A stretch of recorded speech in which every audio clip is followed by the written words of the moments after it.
Hey there, it's Clay with ModernLove.life, where we help you get the great loving relationship that you're looking for without having to play mind games, without having to play hard to get, and without having to pretend to be someone or something that you are not, because you deserve to be loved for the unique, amazing, and wonderful person that you are. If you agree with me, do me a favor by liking this video. It sends a message to YouTube that, hey, this is good stuff, and you should maybe think about showing this to more people instead of all those mind game videos that you seem to like showing to people.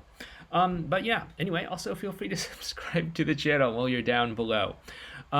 So today we're going to be talking about breakups during quarantine, why they're happening, and all that stuff. It's been kind of on my mind, obviously, with everything that's going on in the world. We've had this massive event that has affected probably all of us in at least some way or another, either small or big. And this is obviously weighing on our relationships. I've talked about in past videos about, the situation. I'll go ahead and put a link to an entire playlist I put together on this whole situation up there. But, as China started to come out of this, they were surged with couples filing for divorce. And then just recently on my own local news, I saw an interview that they did with the owner of a mattress store for some reason.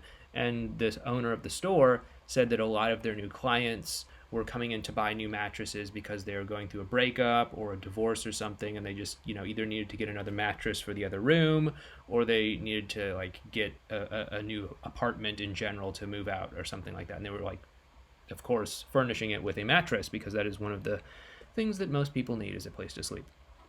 And so I wanted to get into why I think a lot of these breakups during quarantine are happening. Now, when you are with someone for extended periods of time, some people have this experience of the little things that they do just start to get under my skin, whether that is, little things like maybe not doing chores the way that they used to, or not doing chores the way that you think that they should, or maybe it's just little tiny quirks or things that they do, whether that's they forget to leave the toilet seat down, or other little complaints, right? And so this can totally happen, and this can build up. Of course, there's also very real pressures that people are feeling as well too. I don't know what the global numbers are, but I know in the United States here, there's something like 40 million people who lost their job due to this whole situation. And there's also, all sorts of other things that are going on as well too. People are stressed out. They're like, oh my goodness, is this going to get worse? Is this going to get better? Are the kids going to be able to go back to school? Are they not going to be able to go back to school? What's going to happen, right?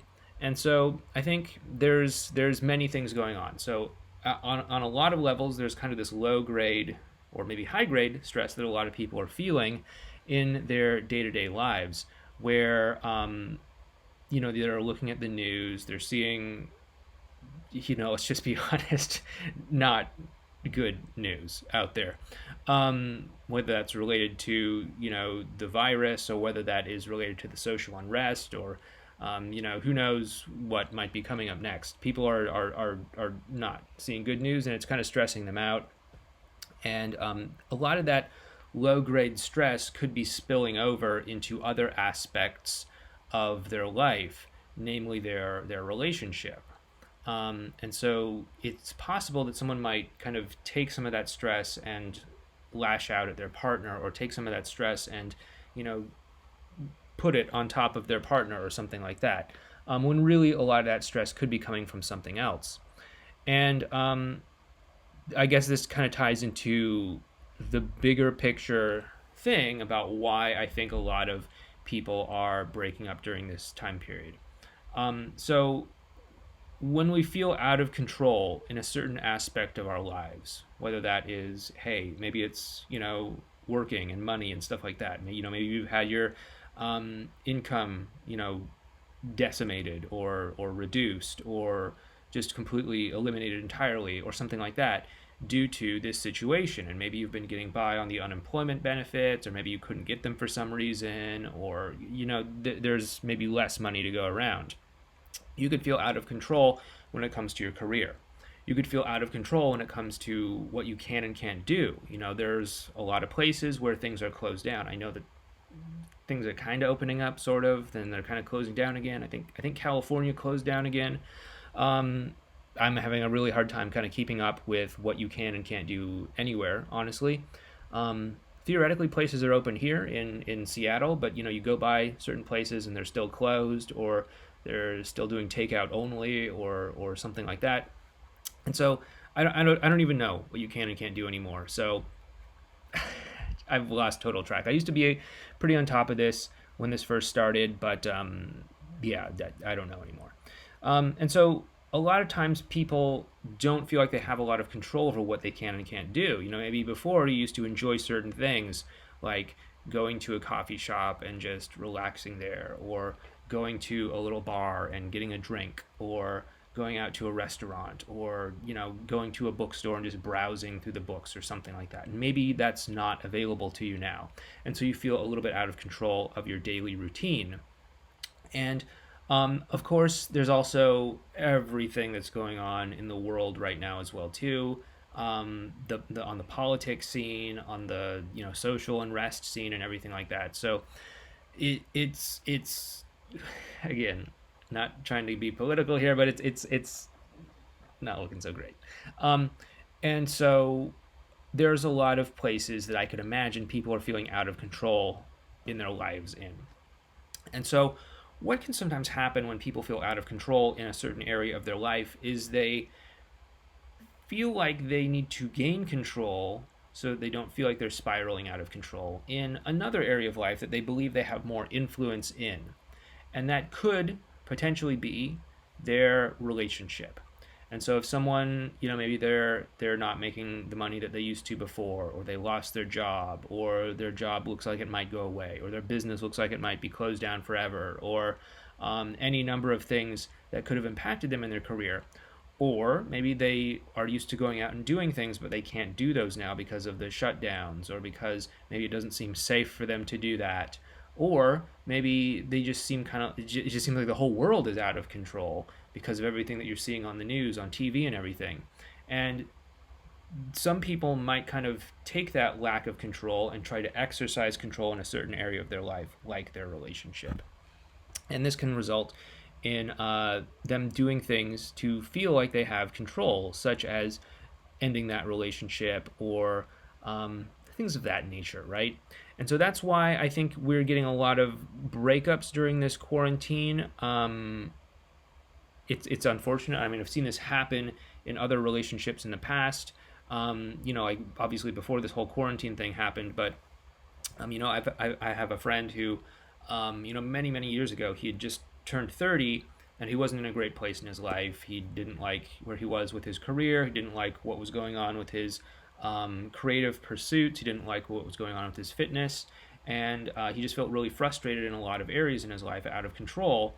And so what he did was he actually broke up with his girlfriend, and like they worked it out. They're married now, but that's kind of my hypothesis about what happened. You might have a different story, but that's my hypothesis about what happened with that whole situation. And I think that is definitely something that we're seeing a lot of right now. Also, if you have done like Tony Robbins' work, that he has the 6 emotional needs that people want. And for the sake of this conversation, there's really 2 that I want to focus on. Those are certainty and excitement or uncertainty. So when we're kind of stuck inside, stuck with the same people, stuck kind of reliving what may be the same day over and over and over again in our house without much variety, sometimes people feel this urge to have something get shaken up a little bit. And so again, a lot of this stuff that we're talking about in this video is happening beneath the conscious level of awareness, and people are just kind of being compelled to do it by inexplicable forces to them. But if you actually look at what might be motivating them, it could be like, okay, there's a lot of stress that I'm displacing onto something else, like my relationship, or it could be that, like, okay, I'm living in this sort of very predictable day with my partner, whatever that looks like for you. If you're, staying at home, if you're just kind of watching a lot of TV, if you're, not going out, you're cooking food at home, you have like very predictable set routines that satisfies the certainty aspect, but it doesn't satisfy the excitement, the thrill, the uncertainty aspect. And so I think a lot of people are feeling unfulfilled in that uncertainty aspect. And so they kind of create it in a certain capacity by, again, kind of shaking things up with their relationship. And that could involve a breakup, but it could also just involve, like, kind of poking the Jenga tower, so to speak. Like you're just kind of like pulling the block out and seeing what happens, right? And that can be what's happening with your relationship. And so people might be inexplicably starting little fights or little squabbles or little complaints about this or that or something like that, just to add some sort of sense of something to their life. Because of course, if you just kind of live the same day over and over and over and over and over again, it gets very dull, it gets very boring.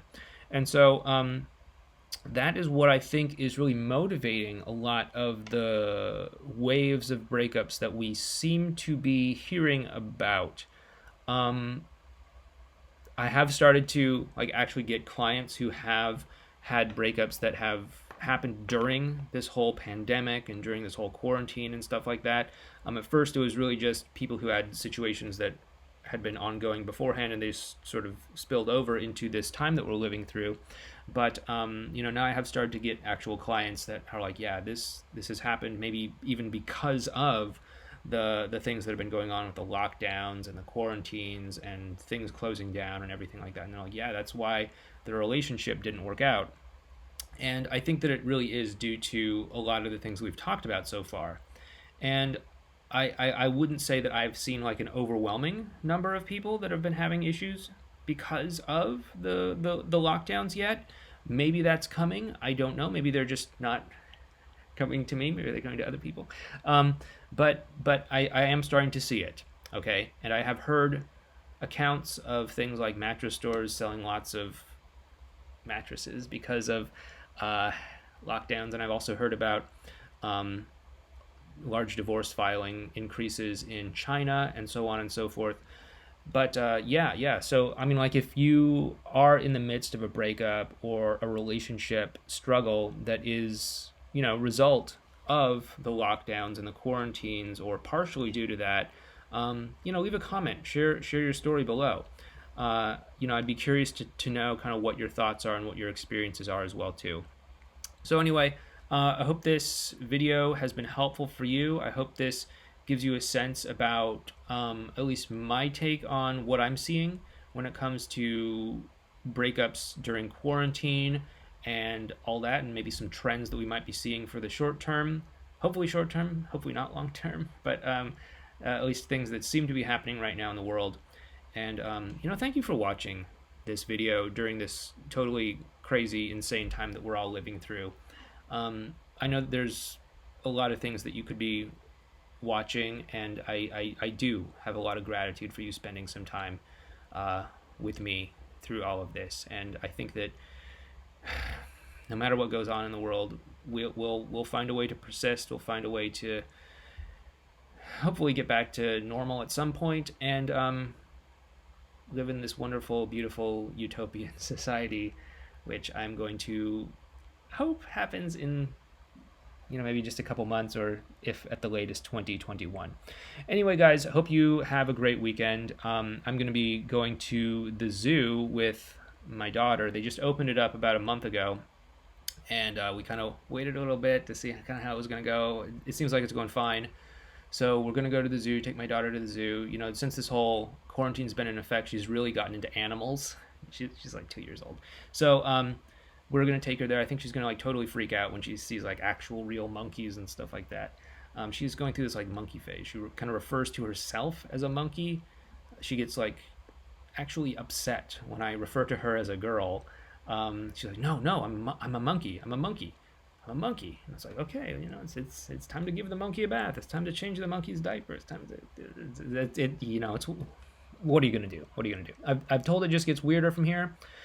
We'll see. We'll see. But hey, this is life with a toddler. Anyway, thank you so much for watching. If you do want to learn more about my take on current events, here's a video playlist over here.